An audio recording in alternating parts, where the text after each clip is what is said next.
Šodienas līdzība ir par vīna dārza strādniekiem, kas ir ļaunie strādnieki. Un tā ir no Mateja 21.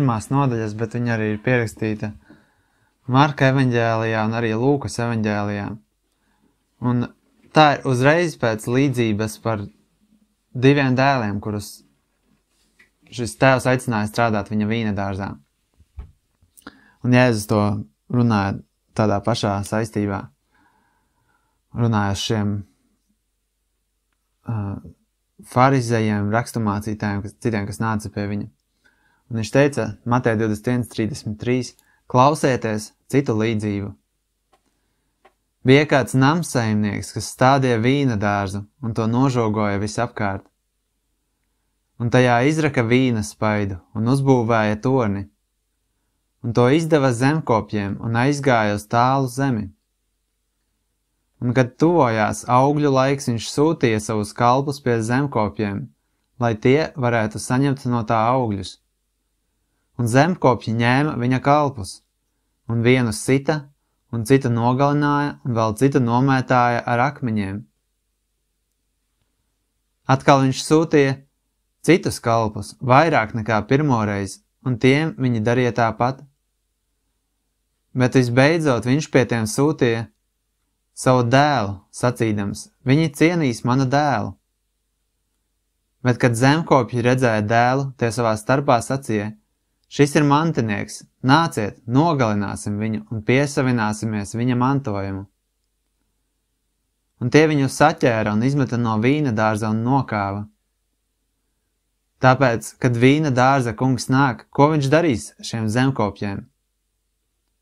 Tie viņam saka, viņš nežēlīgi iznīcinās tos nelētīgos cilvēkus un vīna dārzu izdos citiem zemkopjiem, kas viņam dos augļus to sezonās. Jēzus tiem saka, vai jūs nekad rakstos nelasījāt, akmens, ko celtnieki noraidīja, tas pats ir kļuvis par stūra galvu. Šis ir tā kunga darbs un ir apbrīnojams mūsu acīs. Tāpēc es jums saku, Dieva valstība jums tiks atņemta un dota tautai, kas izdod tās augļus. Un kas vien kritīs uz šo akmeni, tiks salauzts, bet uz ko vien tas kritīs, to tas samāls pulverī. Un kad virspriesteri un farizeji bija dzirdējuši viņa līdzības, tie nomanīja, ka viņš runāja par tiem. Bet, kad tie meklēja viņam pielikt rokas, viņi bijās pūli, tāpēc, ka tie viņu turēja par pravieti. Tā kā parasti es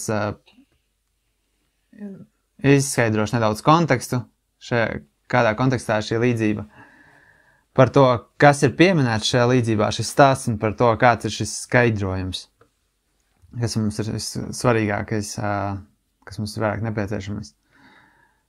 Un konteksts ir līdzīgs tā, kā bija arī pagājušajā reizē, bet šeit viņš dod daudz garāku līdzību un daudz vairāk paskaidrot par to, ko dara šie ļaunie zemkopji, kuri ir nākuši tagad pie viņa un jautājuši viņam, ar kādu autoritāti tu māci ļaudus un darīsi šīs lietas. Un es teicu, ka ir vairākas šīs līdzības par vīna dārzu Bībelē. Ir jaunajā darībā ir 4 līdzības, un arī vecajā darībā ir vismaz 2 vietās, vai varbūt vairāk vietās ir pieminēts, salīdzināts Izraēls ar Dieva vīna dārzu. Un šodien turpinās tas pats konteksts, un te rakstīts, ka šīs abas līdzības bija par vienu to pašu tēmu, jo viņš rakstīts, ka farizēji un virspriesteri bija dzirdējuši viņa līdzības, tie nomanīja, ka viņš runāja par tiem. Viņš runāja abās līdzībās, runāja par viņiem. Pirmā bija par šiem 2 dēliem, kur tad, kad Jēzus nāca, un pirms jau, kad nāca Jānis Kristītājs, un viņš nāca sludināja, ka jānožēlo grēki, vieni pieņēma viņa vārdu un nožēloja, un pēc tam, kad nāca Jēzus, viņi viņam ticēja un viņam sekoja. Un tie bija šie muitnieki un maukas un citi, kuri bija tautā uzskatāmi par grēciniekiem. Un bija otra grupa šie raksturmācītāji un augstākie, kas ārēji kalpoja Dievam, ārēji teica, mēs ejam, strādājam, bet tad, kad tas prasīja noteiktas darbības un nožēlot grēkus un ticēt tam, kas tiek sludināts, viņi nedariet to. Un šeit arī tātad tā saruna bija tāda, ka šie virspriesteri un rakstu mācītāji nāk pie viņa un viņam prasa, ko tu dari? Vai arī, kurš tev ir atļāvis to darīt? Kāda autoritāte to dari? Citiem vārdiem, kas tu tāds esi? Kāpēc tu tā nāc un sludini? Kurš tev ir devis šādu atļauju? Un viņam bija šī saruna par to Jāņa kristībām, un viņi neatbildēja, jo viņi negribēja atbildēt, tāpēc, ka viņi noraidīja gan Jāni, gan viņi noraidīja Jēzu, un Jēzus arī par to stāstīja šo līdzību. Un tad viņš stāsta šo otro līdzību, kas vēl vairāk norāda uz viņu grēku. Pirmā bija vairāk par to, ka viņi nepaklausīja, kad Jānis sludināja, bet šeit par to, ka Dievs vairāk kārt ir sūtījis pie izrēliešiem, un viņi ir noraidījuši jau daudzus praviešus, un tagad ir tas pēdējais posms, kad tiek sūtīts pats pēdējais cilvēks pie šiem zemkopjiem saņemt augļus, un viņi arī viņu noraidīs. Viņi arī viņu nogalinās. Un viņi saprata, ka tā ir līdzība par viņiem. Viņi paši atbildēja, kad viņš prasīja, ko jādara tam, kuram pieder šis vīna dārzs, un šie zemkopji rīkojas šādā veidā, un viņi atbildēja, ka viņam ir jānogalina, viņš iznīcinās šos cilvēkus. Viņi paši sevi notiesāja. Un arī viņi paši saprata, ka šī līdzība ir par viņiem, ka Jēzus runājas pret viņiem. Un tas ir šis konteksts, kur Jēzus grib viņiem parādīt viņu grēku, un grib parādīt, lai viņi saprastu un nedarītu šo grēku, lai viņi nožēlotu šo grēku. Un tā līdzība tātad ir tāda, kur ir šis namsaimnieks, kurš taisa vīna dārzu. Un tur ir dažādi šie vīna dārza elementi, kurus mēs nepazīstam, jo mēs netaisam tādas vīna dārzas. Bet viņš tur ir aprakstīts līdzīgi tā kā arī Jesajas grāmatā, gandrīz tieši tāpat Jesajas 5. nodaļā par to, kā tiek stādīts vīna dārzs. Un pirmkārt, tur ir vīnogulāji, kur ir izvēlēti un kur tiek iestādīti iekšā. Tad viņš uztaisa šo žogu, un cik es saprotu, viņi taisīja no akmeņiem, vai otrs variants viņi taisīja no ērkšķiem, lai nenāk iekšā dzīvnieki un arī cilvēki nenāk iekšā, vai arī abus divus žogus viņi lika. Bet viņi iežogoja vīna dārzu, jo tas bija dārgums, jo tā viņi ieguva šo ražu. Viņi ielika vīna spaidu, vīna spiedi, un senāk tā bija tāda, kur cilvēki, kur izraka zemē un izklāja ar akmeņiem vai ar cementu, un staigāja ar kājām, un izspieda ārā to sulu, un sula noticēja tālāk zemāk, un tur viņa tika savākta. Citās reizēs arī spieda arī koka traukos vai citur, bet viņš uztaisīja tādu vīna spaidi. Tas nozīmē, ka te nav runa par dažiem vīna stādiem un dažiem litriem, bet ka tur ļoti daudz tiks spiests. Viņš arī izveidoja torni, un tornis, cik es saprotu, bija ar nolūku, lai sargātu, ka tur viņš bija paaugstināts un tur varēja sēdēt sargs. It sevišķi vīnogu ražas laikā, kad tas bija daudz svarīgāk, kad redzēt, vai nenāk dzīvnieki, vai nenāk zagļi, un pieskatīt šo vīna dārzu. Un viņš iedevā to vīna dārzu zemkopjiem. Tas nozīmē, ka tas nebija mazs dārzs, tas nebija nenozīmīgs tā kā mūsu augļu dārzs, kur īsti nevienam nav ko darīt. Bet tas bija milzīgs dārzs, kur var iedot daudziem strādniekiem, ko darīt ilgu laiku. Un vīna dārzā ir īstenībā ļoti daudz ko darīt, ja cilvēki pieliek pūles, lai iznāktu kvalitatīvas vīnogas. Viņiem ir jāstāda jauni stádiņi, viņiem ir jātrenē tie stádiņi, lai viņi vītos tā, kā viņi grib. Un ir dažādas metodas, kā cilvēki to dara. Rindās liek, arkās, gar stabiem, gar akmeņu kaudzēm. Bet katrā ziņā viņi trenē tos tādiņus visu laiku regulāri ir jātrenē līdzīgi tāpat, kā mēs tomātus atsienam. Tāpatās arī ir jākniep nost liekie, jo, lai arī dabūtu kvalitatīvāku ražu un lai pārējiem būtu iespējas izaugt arī tad, kad izaug ziedi, arī nokniep liekos ziedus, tad, kad ir ķekari, pat tad mēdz nokniept liekās vīnogus, kuras ir pārāk maziņas, lai pārējās varētu nogatavoties perfektas. Un darbu ir ļoti daudz, protams, arī citi vēl darbi apmēslot un pieskatīt un apkārt pieskatīt. Un šis izskatās kā liels nozīmīgs vīna dārzs, jo viņš kā iegulda kārtīgu laiku un līdzekļus tajā, lai uztaisītu un viņu sargātu. Un viņš tad aiziet prom, un sezonā, tad, kad viņš gaida, kad vajadzētu nākt šai ražai, viņš sūta savus strādniekus. Un šī sezona ir galvenais iemesls, kāpēc viņam ir šis vīna dārzs, lai savāktu augļus tajā brīdī. Un tajā brīdī, kad viņš sūta, šie strādnieki tiek nogalināti vai sasisti. Un Mateja evaņģēlijā, atšķirībā no pārējiem diviem evaņģēlijiem, ir rakstīts, ka šeit ir rakstīts par augļiem daudzskaitlī, kas liecina domāt, ka šeit varbūt ir cita veida augļi arī bija. Jo dažkārt Bībelē, kad ir vīna dārzs, tad mēs redzam, ka arī citi augļu koki tur aug. Arī viņš deva līdzību par vīģes koku, kurš aug vīna dārzā.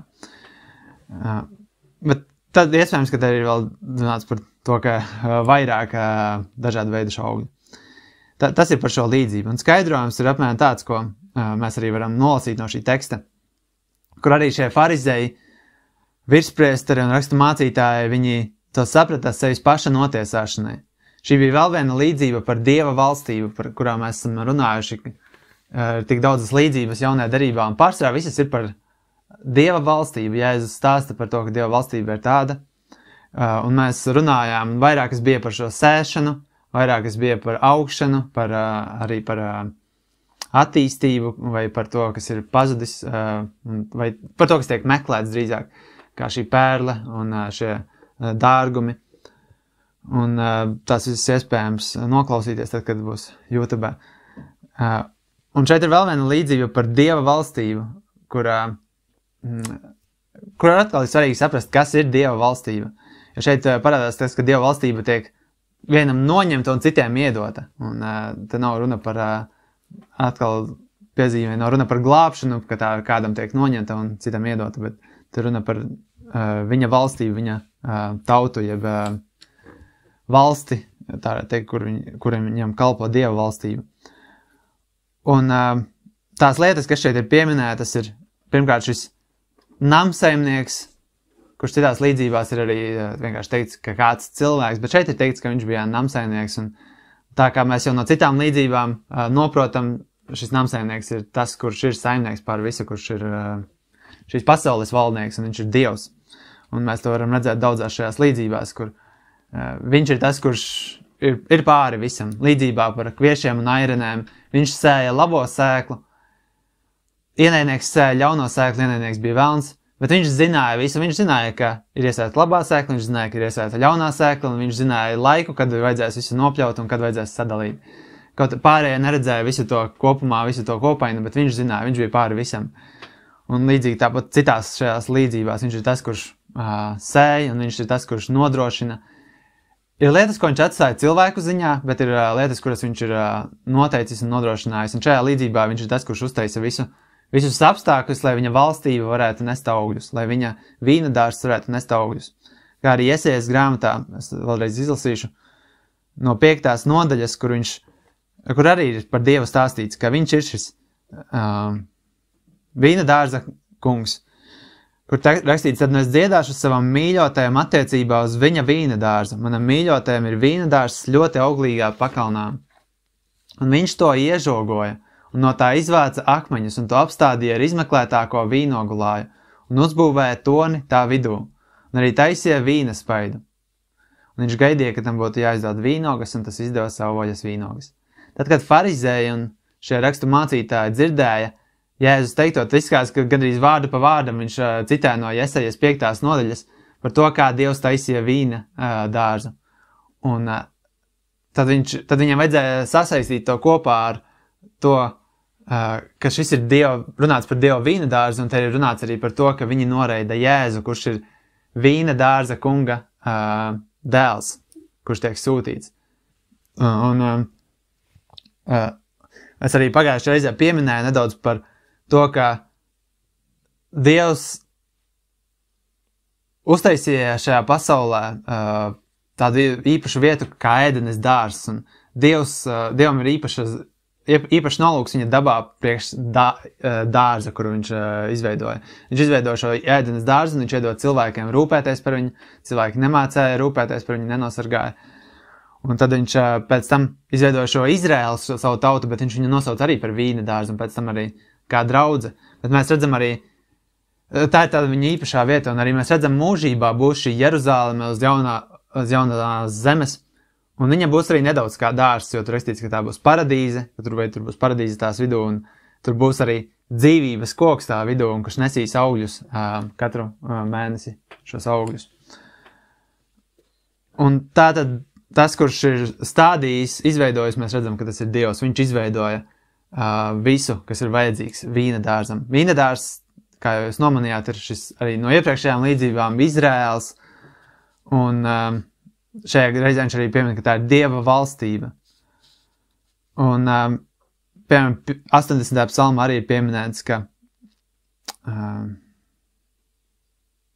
viņš iestādīja šo vīna dārzu, kur rakstīts, tu esi izvedis vīnogulāju no Ēģiptes, tu esi izmetis pagānus un to stādījis.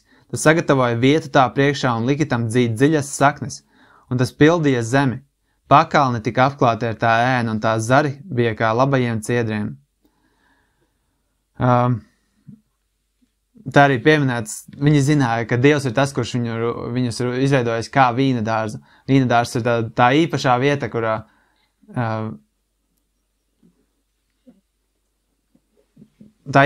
kur Dievs meklē, saņem šos augļus, kur Dievs izveido šo dārzu priekš sevis, lai viņš varētu saņemt laikā augļus.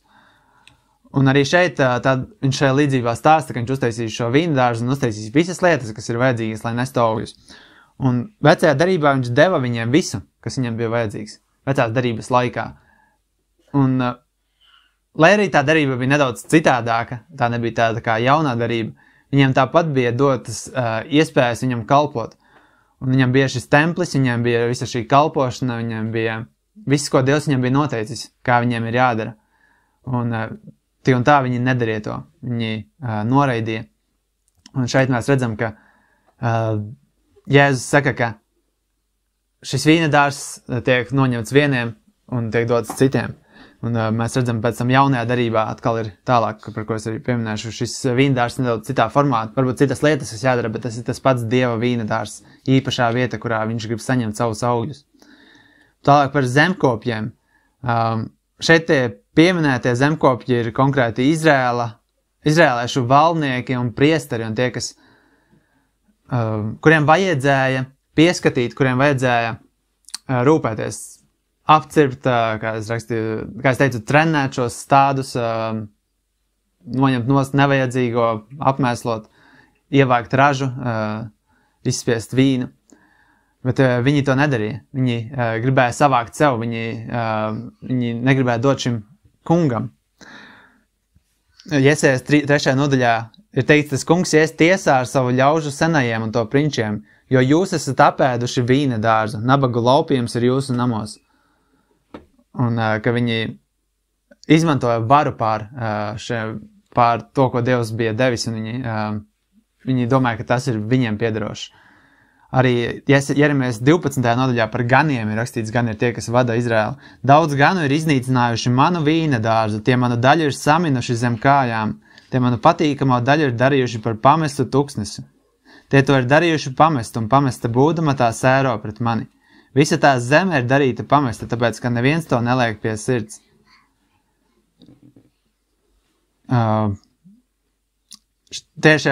Tātad šie zemkopji, kuriem Dievs iedeva, tie bija šie priesteri galvenokārt, bet tie, kas māca arī ļaudis, un tie, kam vajadzēja rūpēties par to.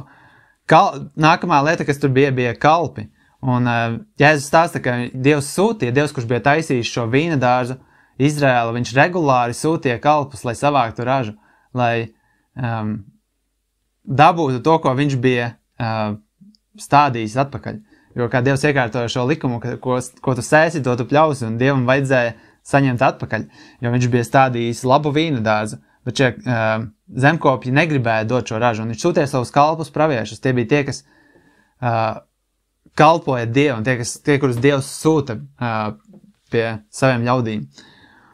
Un Jeremijas 11. nodaļā ir rakstīts, jo es dedzīgi protestēju jūsu tēviem dienā, kad es tos izvedu no Eģiptes zemes līdz pat šai dienai, celdamies agri un protestēdams, sakot, paklausiet manu balsi.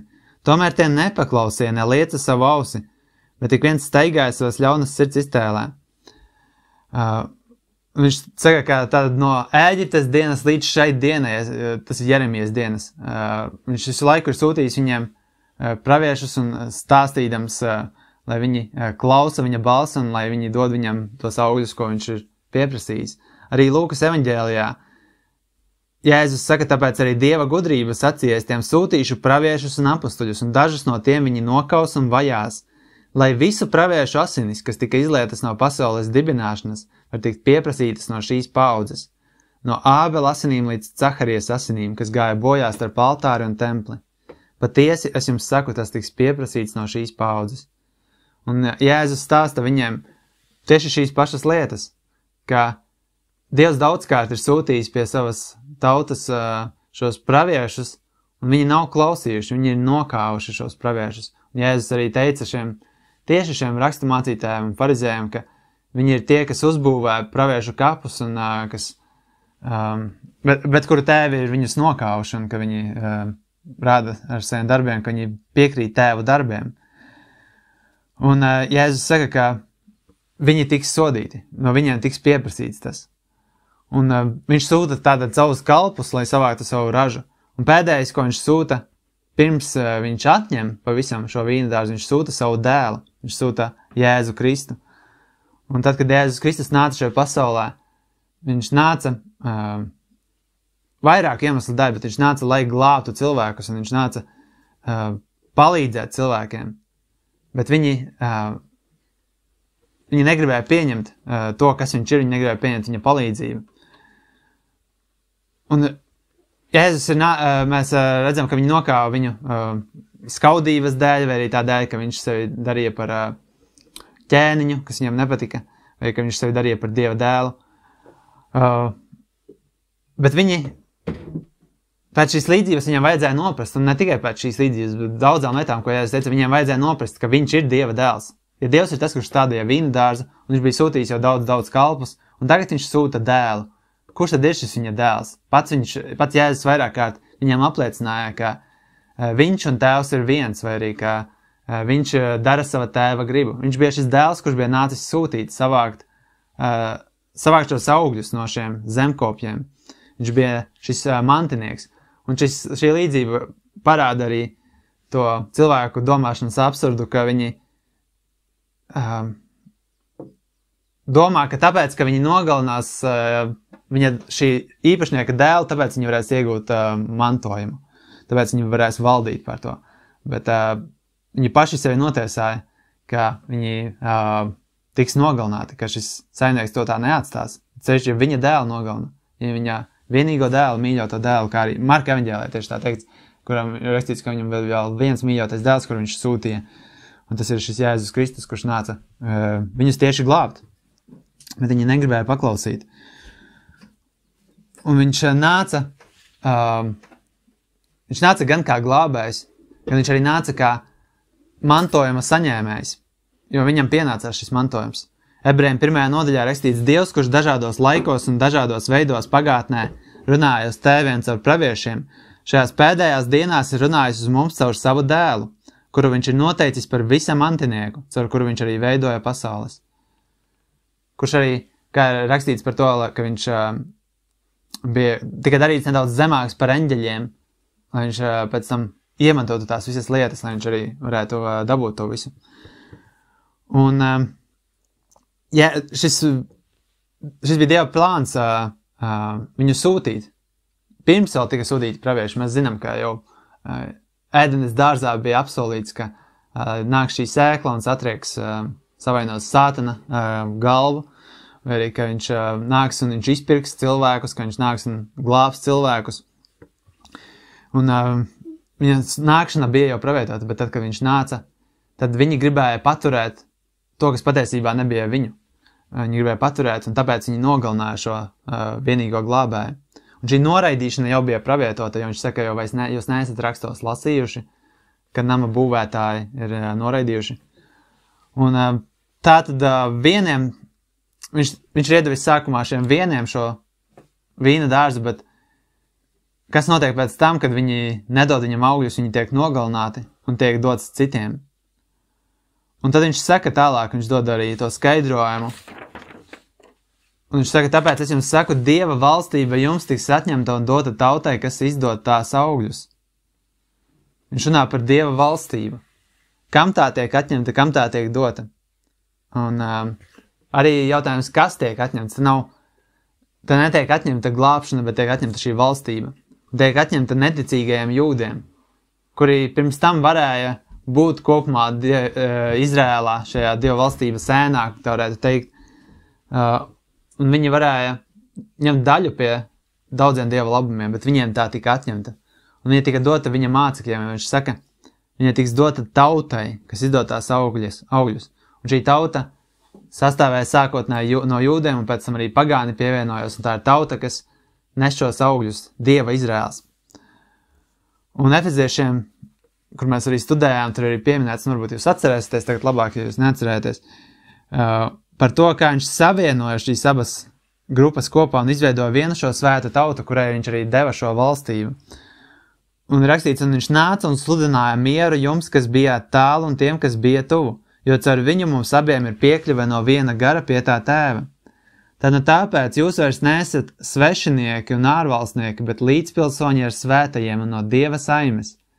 Un esat uzbūvēti uz apustuļu praviešu pamata.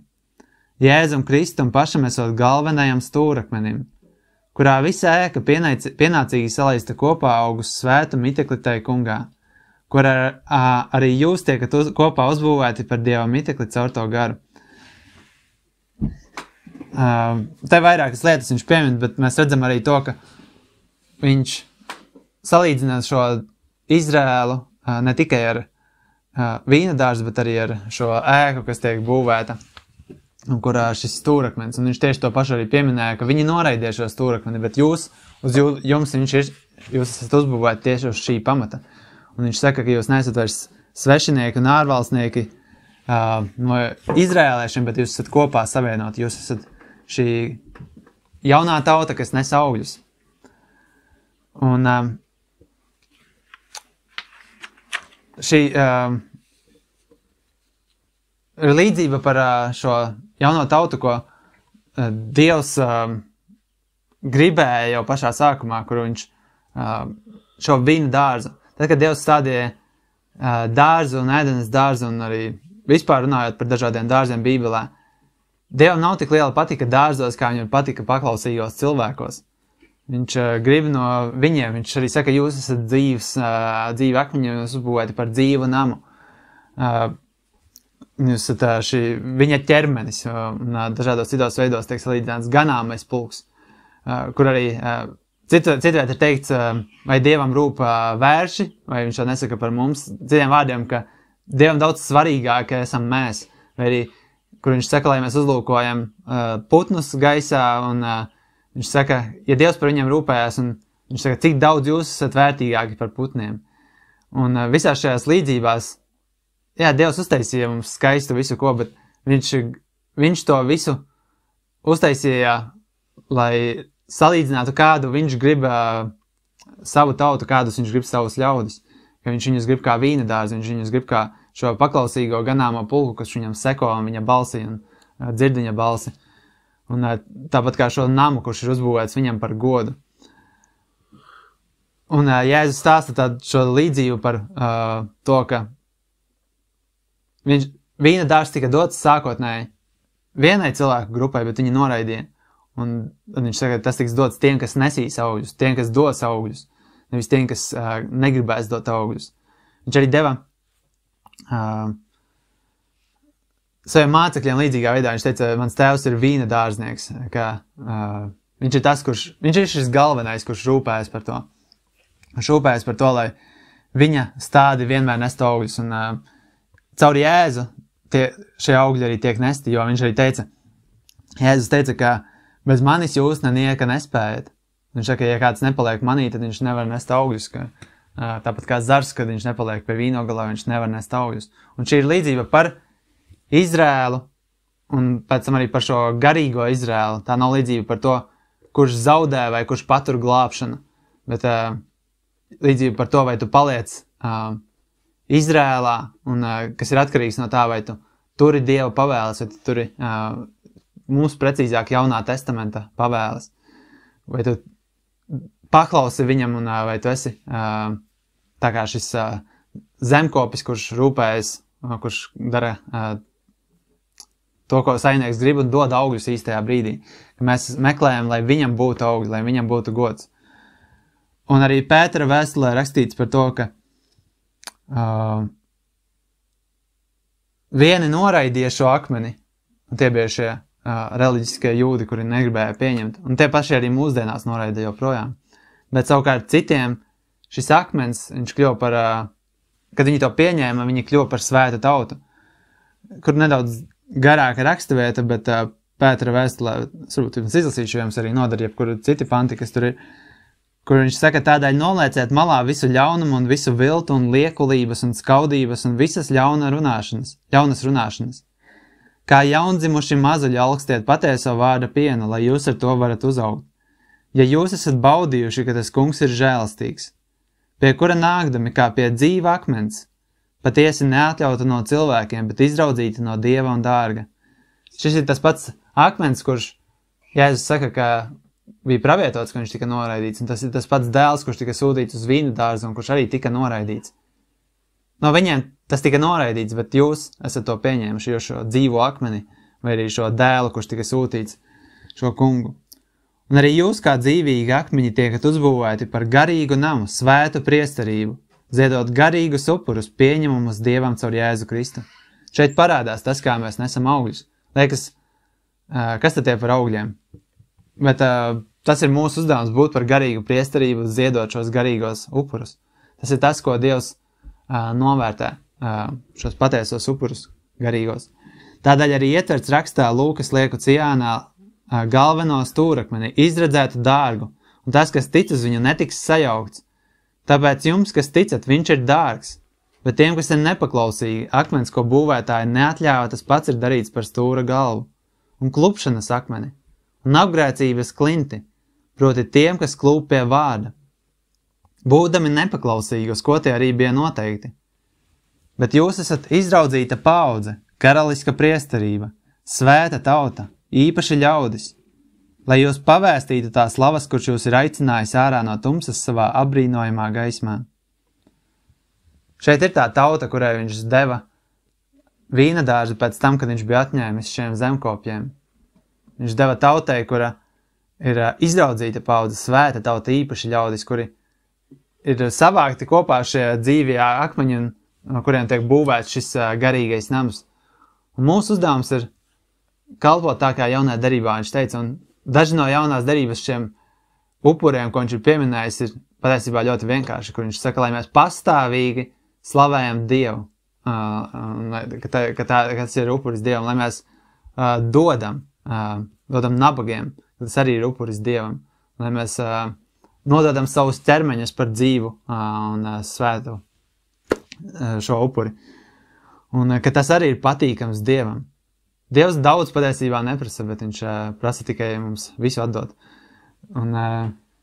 Bet tas nav grūti, ja Dievs ir to noteicis, kā tas jādara. Un arī šeit pašā 1. Pētera vēstulē 2. nodaļā viņš tālāk arī stāsta, ka arī Jēzus tāpat darīja, kur viņš saka, ka jums arī ir jāseko viņa pēdās. Viņš arī cieta, un arī jums ir jāseko līdzīgi pēdās, ka arī jums ir jācieš līdzīgā veidā, ka jums ir jānes šie upuri. Un tie ir viņam patīkami. Un tādā veidā arī mēs nesam šos augļus. Un Pāvils to daudzkārt salīdzināja, ka ja mēs ciešam, tad mēs līdz arī tiekam pagodināti. Ka tas ir tas, kur tiek novērtēts tas, cik daudz mēs esam izdarījuši caur ciešanām, caur to, ka mēs esam ciešanās paļaujušies uz Dievu un ticējuši viņam un ļauši viņa darbam parādīties spēcīgāk pie mums. Pāvils teica, tad, kad esmu vājš, tad esmu stiprs. Un kad Dieva spēks parādījās viņa nespēkā. Un jaunai derībā uz to mēs arī esam aicināti, lai arī mēs šobrīd tā varētu teikt neciešam, bet mums ir jānes upuri un jābūt gataviem upurēt visu, kas ir šeit uz zemes, kas mums ir, un arī pašiem sevi, pašiem savus ķermeņus, un kas mums ir nodots. Un tad mēs viņam būsim paklausīgi šie strādnieki, nevis tā kā šie otri, kuri gribēja savākt sev, kuri negribēja, lai šim namsaimniekam, lai šim īpašniekam tiek kaut kādi augļi. Viņi gribēja paturēt sev, un viņi gribēja vīna dārzu paturēt sev. Bet tas viņam, protams, nebija iespējams. Šoreiz arī viss par šo līdzību. Ceru, ka bija noderīgi. Amen.